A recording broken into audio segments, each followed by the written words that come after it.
come on in because we are here for Love After Lockup, Season 5, Episode 50. And this is the last episode, y'all, of this group of folks. We made it, y'all. We made it. I actually made it. I made it through my first complete season of Love before Lockup and Love during Lockup. It was a ride. It was a ride. And now they have titled this episode that Love is a Sacrifice, which it looks like all of these folks on here have sacrificed something. But my question to all of you is, will any of these folks change? Will anything change? We've been on this ride with these folks now for, I don't know, at least 4 or 5 months. It's been a while. And we get to the end, and I'm wondering if things are going to change. So let's first start with Teenie and Rob. Teenie and Rob's whole issue has been the mama. Really, the truth really is that their whole storyline all the time was the conflict really between the mother. Besides them deciding they're going to have a baby, what else was their storyline about? We got to see one more encounter with the mom. She came over to the house. Rob invited her. He didn't let Teenie know. Teenie was upset. She left her paralegal job on lunch to come back and get Rob in order and say, hey, how you going to bring her over to my house when my kids are here and not even let me know? No, Rob. At this point, I guess Teenie never has seen the playback of her actually mushing the mother in the face. Rob hasn't seen the playback of Teenie mushing his mother in the face. The mother is the only one that has stood her ground and said, nope, she put her hands on me first. So once they see the playback, they're going to realize that, yeah, Teenie did it. Teenie did it. And Teenie is going to owe the mom an apology. Now, does this mean that Teenie's mom, Rob's mom, has always been right? No. She's wrong a lot. She's wrong a lot. And even in this incident where she loses control of herself, she's wrong. You know what? She said, Rob is basically telling her her reaction and the things that she does is out of control. And the mom says, I really don't want to be that woman. She says, she's in me, but she's asleep. Girl, she ain't asleep. That rage inside of you is not asleep. It's awake. And in fact, it wants to be up all night long. Not only is it not asleep, girl, it is awake and it's ready to party because she can't maintain control of it. And in the end, I know that the mom keeps saying she's fighting for Rob to be in her life and to also come around the family. But soon as the mother lets her guard down, her true motives come out. And what she says is, I always want to keep all my sons around me. You know why? Because I might need some money. There you go. This mother is fighting this hard for Rob, not because she just wants him in her life.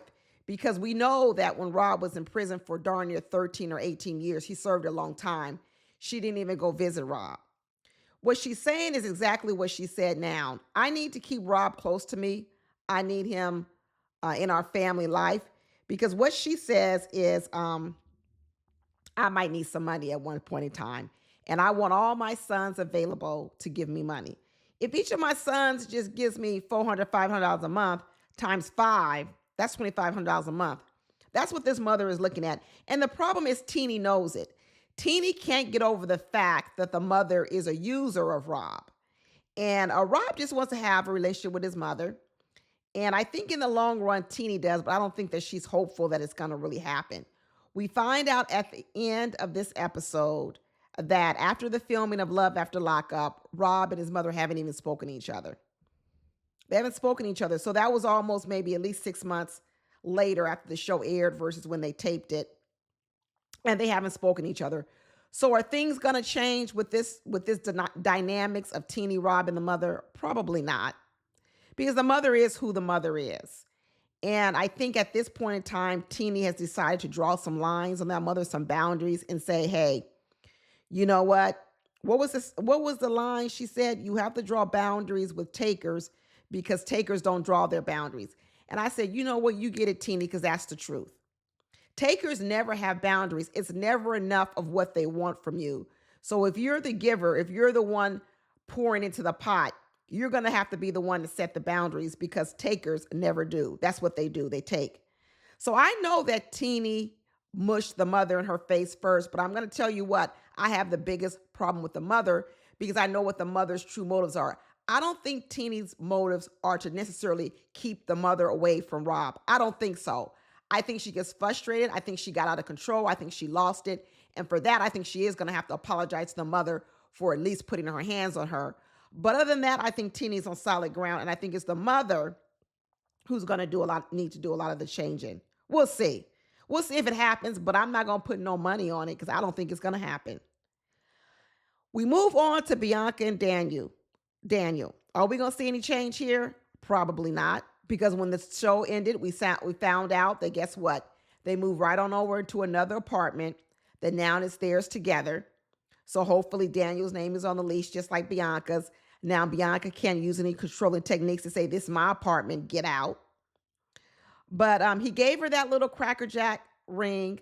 At first, she didn't want to take it because she goes, oh, this is just a little cheap dollar store ring. I don't want to get it because is this a promise ring that you're going to promise to be engaged to me? Ask me to marry you? He goes, no.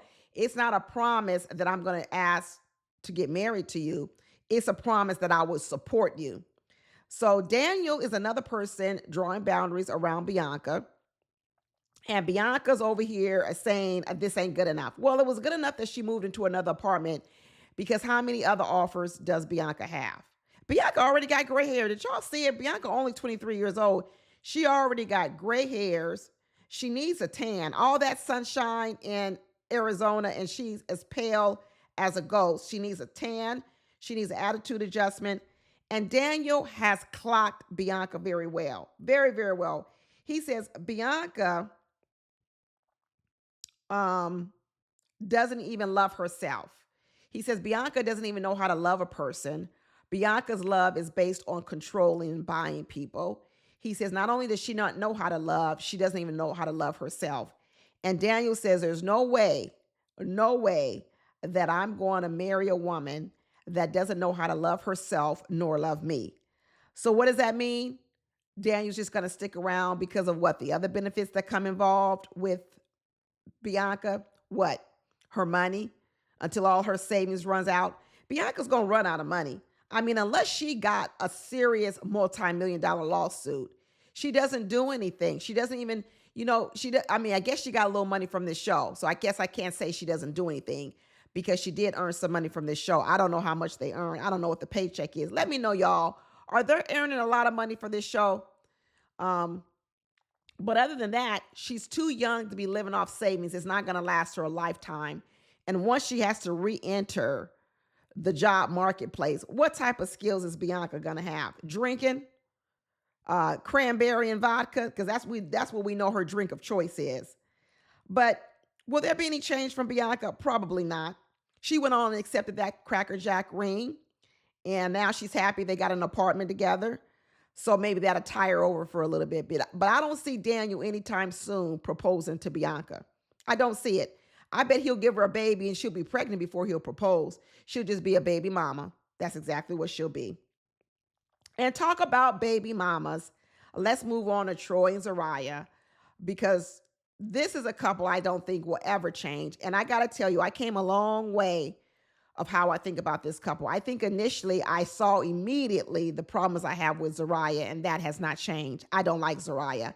I think she's a mean stepmother. I think she's hypocritical. I think she's selfish. I think she's self-centered. I think she has a imbalance, a chemical imbalance with the way that she acts in the world. But I was giving Troy a little bit more points in the beginning because I saw how out of control Zariah was. But as this episode of this season went on, and I started to see the narrative coming from Troy, which was basically mimicking Zariah's, I said, oh, I don't like him anymore. He doesn't think for himself. And let me tell you, this last episode sealed it for me. The way he tried to gaslight Yana over his daughter, I thought was ridiculous. I mean, Troy went over there and acted a fool, acting as if it was Yana who was trying to keep his daughter away from him, when the reality is Yana had sent his daughter to him, and it was Troy's wife, Zariah, who was keeping Troy from Yana. So all of a sudden, I sent my child to you, but I'm the one who's actively trying to keep my child away from you. No, you need to look at your wife. But Troy doesn't have the ability to look at Zariah. He really is. You know what? I can see how Troy got into a life of crime because Troy actually don't think for himself. He really doesn't. He's the type of person where I think he's kind of a follower. He's not a leader. You remember the story with Zariah and Troy is that Troy was the roommate of Zariah's original boyfriend or husband. Think about this. He was the roommate of Zariah's original husband. Zariah dumped that man, her boyfriend, husband, whichever it was, and said, Troy, I want you coming over here. And what Troy did was Troy said, okay, here I come, Zariah. That's kind of a punk right there, the fact that you would take the leftovers from your cellie, your cellmate. I've lost a lot of respect for Troy. I really lost respect with him, how he deals with Yana. I've lost respect in the way that he doesn't see what Zariah does. In fact, both of these two, they display a lot of narcissistic behavior. Nothing is their fault. That's another reason why I can see why Troy went to prison, because he doesn't take accountability for anything. Anything that happens, he blames other people. You know, it's convenient to blame Zariah because she's always got some blame in it because she doesn't know how to act. But this episode, the way I saw him talking about the reason why Yana didn't bring her daughter to this park was because she's jealous of what? She's jealous of Zariah and Troy? I don't think so. I really don't think so. So, you know what? Do I think anything's going to change between them? No, because they're sitting over here still trying to plan some fancy wedding with government grants. That's all they're going to do. That's going to be their next scam. All Troy is doing, he's going from crime of committing, you know, criminal acts to all of a sudden they're going to start trying to defraud the government with these fake government grants to help people stay out of prison with their 50 signups. Please. Troy, they're going to find themselves right back in prison, in a federal prison for embezzlement or whatever fraud, because these two, there is no way that they can run a legitimate nonprofit to help people stay out of prison. Because like I said, they can't really help nobody because they need help themselves. So this ended up being a disaster. I ended up not liking Troy nor Zariah. Good riddance, y'all. A good riddance. Now we move over to Melissa and Louie. Is anything going to change there? No, because we find out that Melissa now is ready for a big, expensive destination wedding. First, she told Louie she wanted a big, expensive ring, a 2-carat diamond ring. He gets the diamond ring, and then she says, oh, did you have to commit a crime to get it? What? Now what she says is, I'm not going to stop there. I know that you got all this money working at a pizza shop and also training women in the gym. But now what I want is an expensive destination wedding so I can show all my friends that. And then what I want to do is save up for that. So what is Louie out doing right now? Louie's out studying for his realtor exam so that he can save enough money in order to give Melissa the wedding that she wants. Melissa said, I like nice things. I like nice things. And I know that you are a felon and you might have a hard time coming back out here in the world and reinventing yourself. But Melissa is the one that gives Louie the motivation.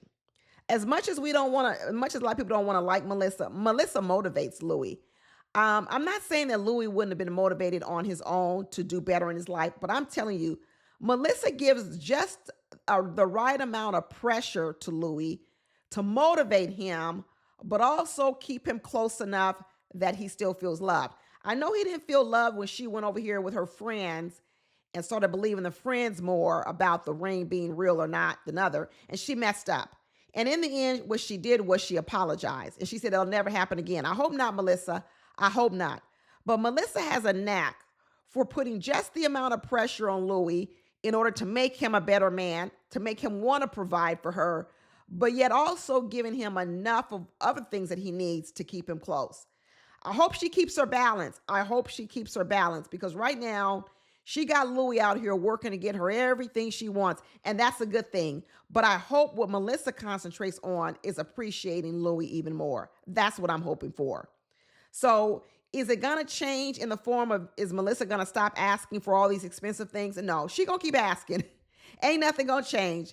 She gonna keep on asking, and in the end, I guess Louie's mama is gonna have to keep on being upset because Louie's money is gonna all go towards Melissa, and the mama's still gonna probably feel a little bit left out. The mama better get on Melissa's train because Melissa is winning right now. She is winning. She on a winning streak. So if the mama want to be in on any of this, she gonna need to make up with Melissa because the road to fight with Melissa is not a good road. That's a losing team. Melissa's in charge. Melissa is definitely in charge.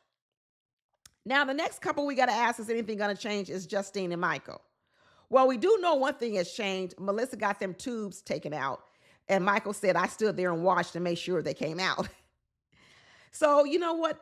Can some things change between Justine and Michael? Some things can, because part of their problem that is been going on now for the last 10, 15 years, 16 years is actually Justine's having all these babies, right? Procreating, over procreating. Because when I look at the mama, I think that's what the mama had the most trouble with Justine, was sort of the recklessness and the irresponsibleness that surrounds Justine's baby making. Getting pregnant within a year of having another child, getting pregnant when you really can't afford the children, getting pregnant at a young age. And I think these bad decisions are what caused a rift with the mother. I got to see a little bit more of the mother. A lot of you dropped down in my comments and let me know that I was missing a big story about the mother. How the mother was the one that even helped Justine and Michael get the house. How she was the one that gave Justine and Michael the down payment. That the mother has been there for Justine in her own way, but in other ways, Justine feels her mother hasn't been there. The one thing I guess I could say is that according to y'all, the mother has been there for Justine financially. She has given Justine money. She's helped Justine's family get a house. She has helped raise some of Justine's children in the very beginning when Justine wasn't able to care for her children. Y'all filled me on a lot. But one thing I'm not going to back off of about the mother is what I said before. And now that I know that she's an ICU nurse, okay, so she make a lot of money. This mama makes a lot of money. And ICU nurses got to be smart. Okay, so she's very smart. She has to be very hardworking. That is a very demanding job. It's very stressful. So what I can say about Justine's mother is I don't think that she has good bedside manner. Let's just say that. Let's not call her a bad mother. Let's say that she doesn't have good bedside manner. And that's a lot of nurses in the field. I know there used to be a time where nurses were considered the nurturers. They were kind and sweet. Remember that's why Halloween costumes, people dress up as the sexy nurse because the nurse was so feminine and soft and sweet. Well, that's not what nurses are anymore. Nurses are darn near like doctors. They don't even have good bedside manner anymore. Some of them. I don't want to get the nurses up here outset because y'all do a fantastic job. I have had to have a lot of interaction with nurses. Like many of you know, my husband is a cancer survivor 2 times. So I've had nurses. When I tell you these nurses do a phenomenal job, a lot of times you see the nurses more than you see the doctors. So you actually build a really good relationship with the nurses. But I'm going to tell you this, these nurses have a lot of responsibility on them. It's very hard work. They work a lot of hours. And you know what? They make good money, but they earn every bit of it because they do a lot of the work that you think the doctors are going to be doing, but the nurses are doing the work. So I don't really have no problem with the kind of money nurses make. But I will say this. I have seen a shift between both doctors and nurses where these people are very, very smart. They know their jobs, but not all of them have good bedside manner. I'm telling you, not all of them do. But when it came down to it and we had to pick our nurses and we had to pick our doctors, I picked the people who knew their job. To hell with good bedside manner, because what I wanted doctors and surgeons and everyone to know how to get the job done. I said, you know what? I don't have to be friends with you. You don't have to be sweet. But just tell me what we need to do so we can come out of here alive. And in the end, I think that's who Justine's mother is. Now, is it great for when that person is your mother and you miss out on that nurturing? No, it's not great because as a child, you want to be loved by your mother. Sure, you respect her in her career and what it takes to be in her career. But as a child, you want more nurturing. And I'm going to hold on to the fact that I think Justine missed out on a lot of that nurturing when she was a young child. It's a good chance that the mom was always working, you know. And I still believe that Justine's propensity to have this many kids is to make up how she felt as a child when she was growing up. I think Justine has part of this having all these children in a way is to ease the hurt and pain of her own childhood. She's kind of trying to relive her childhood through her own children by having a lot of children. But my question is, are things going to change? They're going to change because Justine has come to the end of her baby making factory. So yes, it's going to change. And in the end, what I'm hoping for is that also changes the way the mother relates to Justine. Because now what will happen is the mother can stop concentrating on Justine having more children irresponsibly and just focus on being a grandmother to these grandchildren. That's it. And in fact, in a lot of ways, her mother can reinvent herself too through the grandchildren. Because, Justine's grown. She's old. That time is past. You could try to make up for some of it, but in the end, the best way for a lot of grandparents when they want to make up for what they did wrong in raising their children, we make it up with the grandchildren. That's what you do. Make it up with the grandchildren. And when we move on to the next couple, Kerok and Brittany, are things going to change? Well, I guess not. Because Brittany did not pay that restitution, and therefore she could not get a transfer to Texas. Texas says, no, sorry, we don't want you here. Coming here, owing people money, and an ex-felon. So in the end, guess what happened? Kerok had to move back to Virginia. He had to give up his good HVAC job in Texas, where he was going to be making a lot of money, because more than likely they're building a lot of houses in Texas. And I bet you HVAC is booming in Texas because it's building. Virginia, I bet not so much so. Is there a whole lot of home building going on in Virginia? Probably not as much as in Texas. And as a result, he had to move back to Virginia to be with Brittany, who was so irresponsible for paying off her restitution. She was too busy trying to live like a housewife, fixing 3 meals a day when Kerok wasn't even going to be at home 3 meals a day. Plus, he don't need 3 meals a day. And so now she decided she's going to sell makeup in order to help to pay for her restitution. Well, I guess y'all going to be living in Virginia for the rest of your life, because how the hell is she going to make enough money to pay off at least $10,000 in debt selling this makeup? Girl, selling makeup on her own? Is she working at Ulta or something? Is this just saying she works at a beauty supply store like Ulta? But ain't no way Brittany gonna give up Kerok, because like she said in this episode, Kerok is the main primary breadwinner in the family. And what she knows is if she loses Kerok, she loses her money tree. She ain't gonna have she gonna have to go back to work, because who's gonna be taking care of Brittany at her grown ass age? No one. No one. So in the end, everyone can say that Kerok is controlling of Brittany, but guess what? He gets to be controlling, because guess what? Brittany is allowing it, because Brittany's using Kerok too. Brittany don't really want to do a real job, so there's a price to pay. Okay, you can't be the type of person where you don't want to contribute, you don't want to be invested in the world and have a job and make money and pay your own bills, but then also want to do everything that you want to do. Nope, you can't be an adult and a child at the same time. If you want to be an adult, you got to live in the world like an adult. And right now, Brittany's decided all she want to do is sell makeup. I sure hope she's selling makeup at a full-time job and this isn't like some side gig she's doing. She gonna hold Kerok back. She's gonna hold Kerok back. I sure hope he figures out down the line that they could be a lot further in life if Brittany would decide that she wants to participate. But the next couple we're gonna talk about, is anything gonna change? And that's the last couple, Kimberly and Joey, and the answer is gonna be no. Ain't nothing gonna change, because we see Joey got out of rehab and he's right back there living with Kim. Kim did get a divorce. She said she's finally divorced. We did find out that Joey is not the children of those two sons. And I know Kim is happy, because now the child support can keep on coming. Not only can the child support keep on coming, she ain't got to pay back no child support. So everybody's happy. And in the end, she might as well start saving up that child support money to pay for some therapy for those children when they get older, because they're going to need it.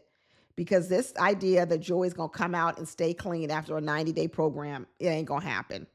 So is that going to change? No. Like everyone's been saying, Joey's going to come out after 90 days. He's going to test dirty again. He's going to keep going back in, back and forth, because Joey, what's he doing? He got out of jail, but did he get a job? No. That was no update. All we saw him was getting out of jail, moving back in with Kim into the new house that her father gave her money for. And then he ain't got no job.